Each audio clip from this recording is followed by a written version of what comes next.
What's up guys, we're going to test and replace this car battery, so let's go.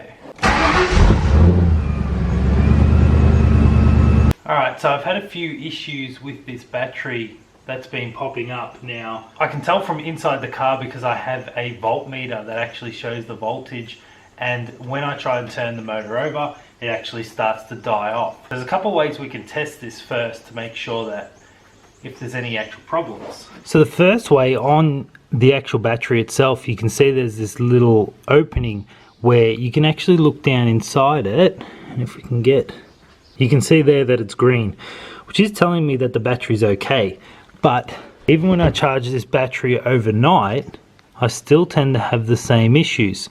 Now, just one thing I want to point out, this battery was made back in 2012, so that makes this battery over 6 years old. Batteries start to die down after that time frame, so they need to be replaced. So the second way of actually testing this battery is by putting the multimeter on the battery itself, which if I do that, it's going to give us 13 volts. Now, car battery, even though it says it's a 12 volt battery, it charges at a higher voltage. I think that range is between 14 15 volts, something a bit higher, and obviously by the time you get down below the 12 volt, that battery is not holding any charge at all. Now, just a couple other things you might want to check while looking at your battery if you might have an issue, to test if you have any loose connections, and in this case we do. So that can also cause problems as well. I could put this back together and actually tighten that up and see if that fixes a problem, but since the battery's so old, I want to replace it anyway. I bought a new battery from my local store that sold a ultra high performance battery, which means that it actually has a higher CCA rating of 640 compared to the old battery, which was 600. But if we compare, let's see what happens. So on the new battery, we can also see that green light in there. So for 12.5 volts on that one there, so that'll also need a bit of a charge up once I put it in. There's also a large range of the actual terminals you can use, and I'm going to replace mine on the car now, but there's different types. So you've got a cheap version and you've got more expensive versions. Now, for these more expensive ones, some of the terminals have larger outputs. So for example here, this battery terminal can take 0 gauge and 2x0 gauge cables, and this one here can also take 2x0 gauge. It also has a voltmeter in it as well, so it actually displays the voltage on the terminal, which is pretty cool. But I'm not going to use those for this car right now. I will use these in another project down the track, so make sure you subscribe in that bottom corner there, and you can keep up to date for when I do that project. So we're going to install these ones here. Right, so the first thing we're going to do is take this old battery out. Now, I like to disconnect the negative first, so that way if you're actually undoing the positive, you contact anything, it's not going to cause a short.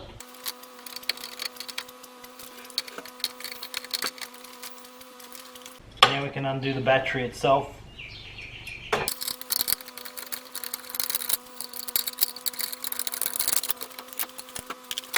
Now, make sure when you're putting the new battery in, you put it in the right way so the terminals don't have to reach across. They're usually only designed to fit in a certain way. But before we put it in, what we're going to do while we have the space is actually change these terminals over. So it doesn't matter which one you use for the positive or negative, they're both exactly the same. They unscrew.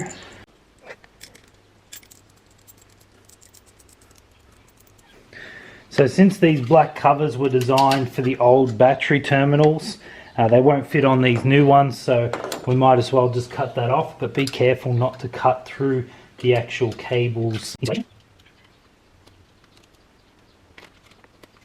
And in this case, we're going to need something more heavy duty.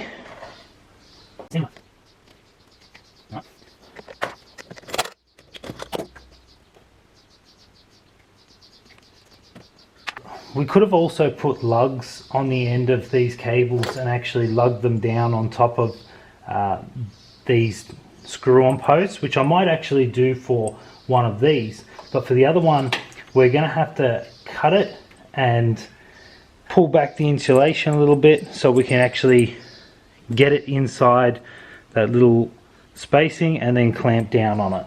Or if you're going to reuse any of the lugs or any of the old connections, make sure you clean it up a bit, and you can also hit it with a bit of sandpaper, just rub it back a little. That'll expose the bare metal and get all the grease and rust and anything else off it.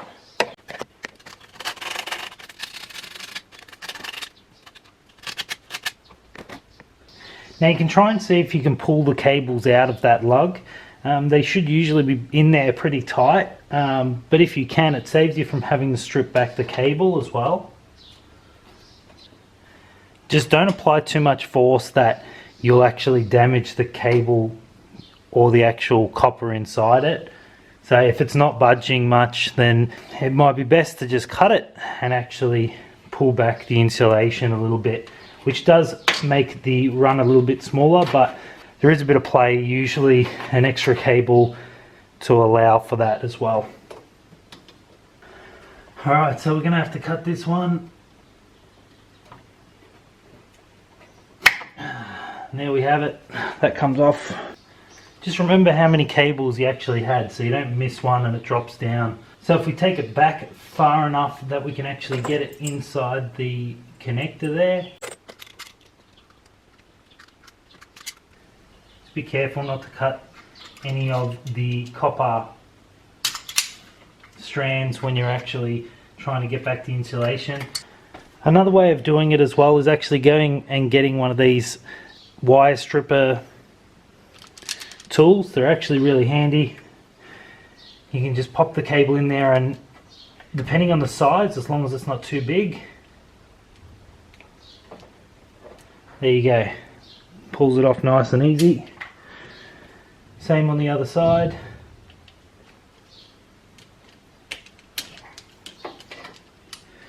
Otherwise you'd have to use a Stanley knife like before. Now since this cable's too big, I'm not going to get the Stanley knife. I'm not going to get the cable inside those jaws on the wire stripper, so we'll need to use the Stanley knife on that one.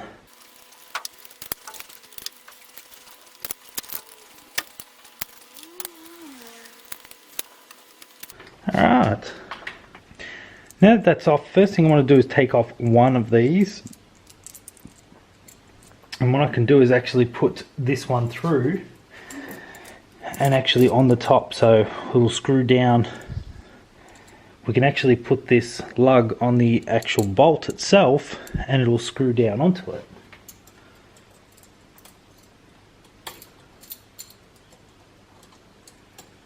That saves us from cutting that wire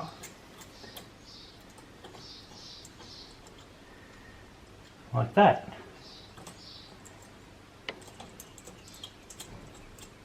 But we also want enough room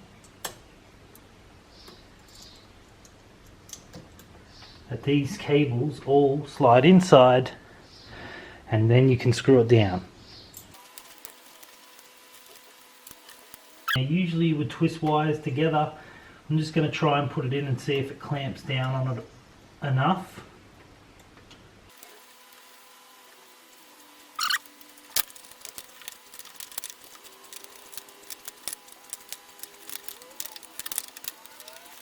Now you can pull on the cables as well, just to test to make sure that they're not going to slip out. So that one's in pretty tight, and those two individual ones are pretty good. So I'm going to leave it at that for the moment, and we'll see. Now obviously if I've got issues, I'll try and change that setup, maybe twist the cables or change the two smaller ones over to a lug, and I can put that on the other pin, and then we can just have the center cable going into the actual clamp bit. So now do the exact same thing on the other side. And remember how many wires you've got. Now two of these are already on lugs. We just have one in the center. So what I'll probably do is use one lug on each of those bolts, and then the center component will just be for that larger cable in the middle. Now that they're in, you got to get the battery in, making sure you put it in the right way.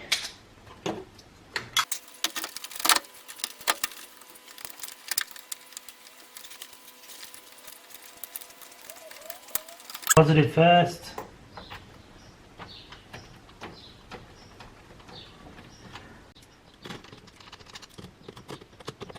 Nice and tight now. And the negative terminal. Now usually there is a little bit of a spark when you do put it down. There's nothing wrong with that.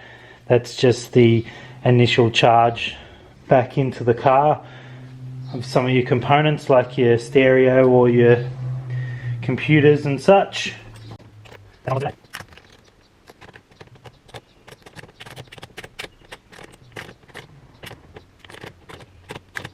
It's a bit hard for me to get it from there, so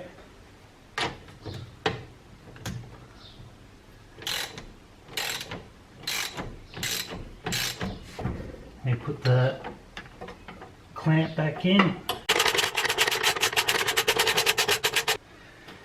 Now you can start the car up to make sure everything's running fine.